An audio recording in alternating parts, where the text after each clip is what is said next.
Our players got a clear goal. They want to save their creature, but it's in the clutches of a two-headed fiend. The fiend's too strong, and the player's too late. They charge forward, fists clenched, legs pumping furiously, but it's a desperate move. They leap onto the fiend's back, hands grasping for its two heads. The fiend's mouths are wide open, jaws snapping wildly. The player's creature cowers in fear, knowing it's about to be eaten. Stop the fiend. The player's hands find the fiend's neck, fingers digging deep. The fiend's heads thrash back and forth, trying to shake the player off. The player grits their teeth and holds on for dear life. The tension in the air was thick enough to cut with a knife. The tension in the air was thick enough to cut with a knife. Our players got a clear goal. They want to save their creature, but it's in the clutches of a two-headed fiend. The fiend's too strong, and the player's too late. They charge forward, fists clenched, legs pumping furiously, but it's a desperate move.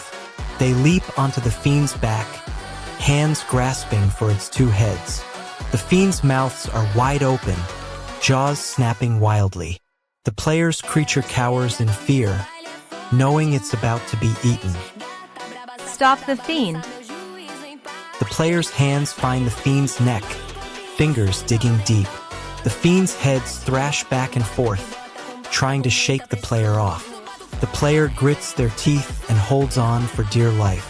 The player's heart is shattered, their creature, their friend, is gone. The player wants to know why, to understand how this happened.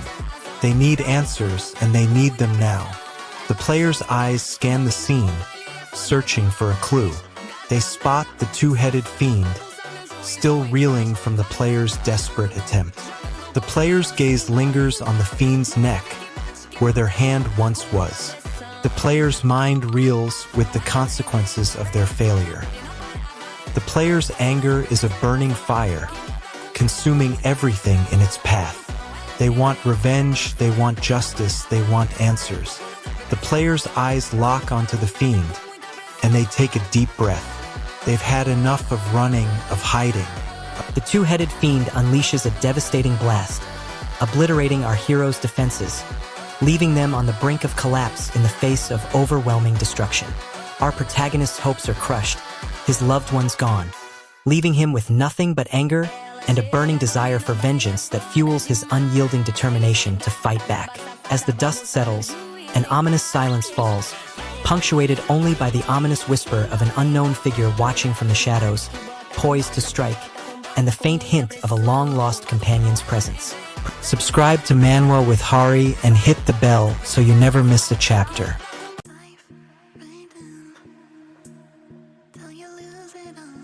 The pursuer is now giving chase, and the narrator is in a precarious position. The terrain is rocky, and the target is moving fast. The pursuer needs a moving target to track, and he's gaining speed. He pulls out a device and enters a series of numbers. What's the purpose of this code? Is it a tracking device or something more sinister? The pursuer's eyes narrow as he focuses on the target, and the tension builds. What will happen next? I needed a moving target. To be continued. Yuri orders the children and exhausted soldiers to board a boat, but she's expected to join them, leaving her comrades shocked and confused by her mysterious decision.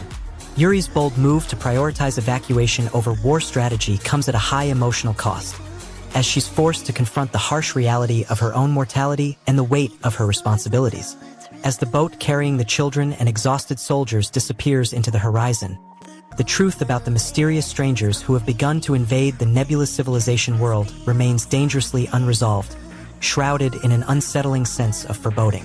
Subscribe to Manwa with Hari and join thousands of fans who never miss an update. We finally reach the outskirts of a small village, our supplies dwindling as we navigate the barren wasteland. My people are tired, their eyes sunken from the lack of sleep. I feel their gaze on me, their trust in my leadership still unwavering. But as I survey our humble abodes, I know that our quest for a warmer place is far from over. We need a place to call home, where our buffaloes can roam free and our people can find solace. The question is, where will we find it? Who is there? What do they want? What blocks them? Stop. What are you doing here? He has a look of desperation in his eyes. We're searching for a place to feed our buffaloes. We need a warmer spot. Survival depends on it. We're on high alert because we found something strange in a cave used by the frogmen. The cave is hidden away. We're moving in stealth mode. We don't know what's inside. Let's proceed. We're almost there. The air is thick. Lockrak's eyes widen as the ancient pattern on the frogmen's hideout walls aligns with the beetle's back, unlocking a long-lost secret that could shatter their understanding of the world forever. Lockrak's heart shatters into a million pieces as the truth about her past surfaces, forcing her to confront the painful reality of her connection to the demonic world and the sinister forces that seek to control her.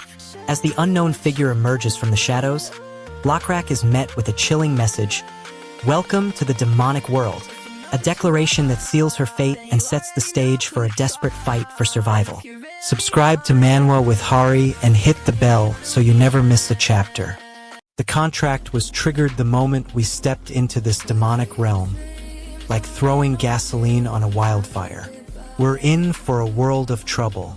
The unknown stranger leads the way, down a staircase that seems to spiral into the depths of hell itself.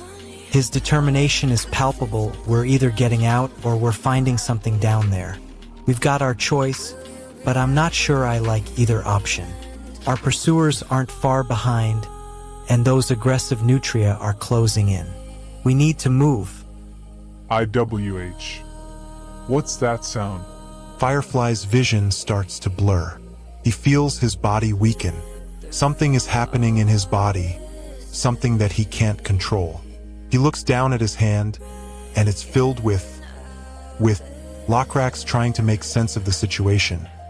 He sees a display of stats and levels, but deception is the one skill that catches his eye. He's unsure how to react. Lockrak's eyes narrow as he tries to process the information. Deception? Lockrak's recalling his past experiences. He thinks about how he acquired the power of lightning.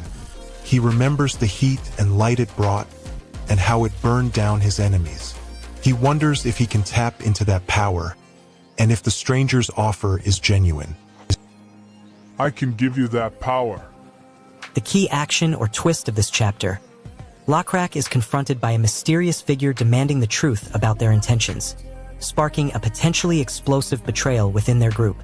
The emotional stakes: what a character gained or lost. Lockrak's trust is severely tested as they're forced to choose between loyalty to their friends and an unknown ally who refuses to give up on uncovering the truth about their past. The cliffhanger: what is left dangerously unresolved going forward.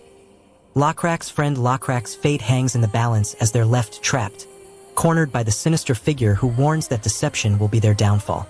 Subscribe to Manwa with Hari and hit the bell so you never miss a chapter. The ancient ruins loom, a prison to the desperate. Lockrak, or what's left of him, his power is contained, sealed by the Keeper. Lockrak's hands are bound, the stone walls closing in. He can feel the weight of the Keeper's grip. He won't last much longer. Lockrak pleads for help, his voice hoarse. You have to understand, Lockrak's reaction is telling he's desperate, but he's not giving up. He takes action by trying to reason with the Keeper, hoping to find a way out that doesn't involve surrender. Lockrak tells me, "You're just going to give up on me too?" Lockrak wants reassurance that I'm still on his side. The Keeper's response is key. What's its goal here? What does it want from Lockrak and me? You have power, I can see it. But do you know what it is, and what it really does? H offers Lockrak a deal: to accept a demonic spirit and gain power. H's words are a temptation. Lockrak looks at H with a mix of desire and trepidation. Very well, the test is over. If your God accepts me, this power shall now be yours. Lokrak hesitates, unsure if he should accept the offer. What blocks Lokrak is his doubt. What happens is Lokrak makes a decision. What is the cost is Lokrak's soul. It's at stake. Lokrak is desperate for freedom, and H's power is the key to breaking chains. But there's a catch. Accepting the demonic realm's electricity comes with a terrible cost.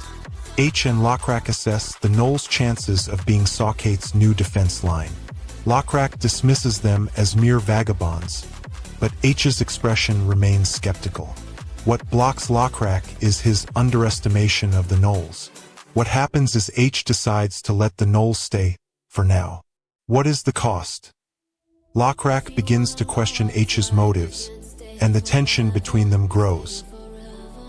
How about we let them know we're here? But what if the Knolls are not what they seem, and H's decision has far-reaching consequences? The key action or twist of this chapter. Nebula's true intentions are revealed, showcasing her power as a master manipulator, expertly weaving a web of deception to ensnare her adversaries. The emotional stakes, what a character gained or lost. Nebula's revelation of her demonic realm powers, a symbol of her unbridled strength, leaves her opponent shaken, but simultaneously reveals a glimmer of hope, sparking an unexpected bond between them. The cliffhanger, what is left dangerously unresolved going forward. As the lines between friend and foe begin to blur, Nebula and her opponent share a knowing glance, hinting at a potential alliance that could either save or destroy them both. To be continued. Don't miss what happens next. Subscribe to Manwa with Hari right now.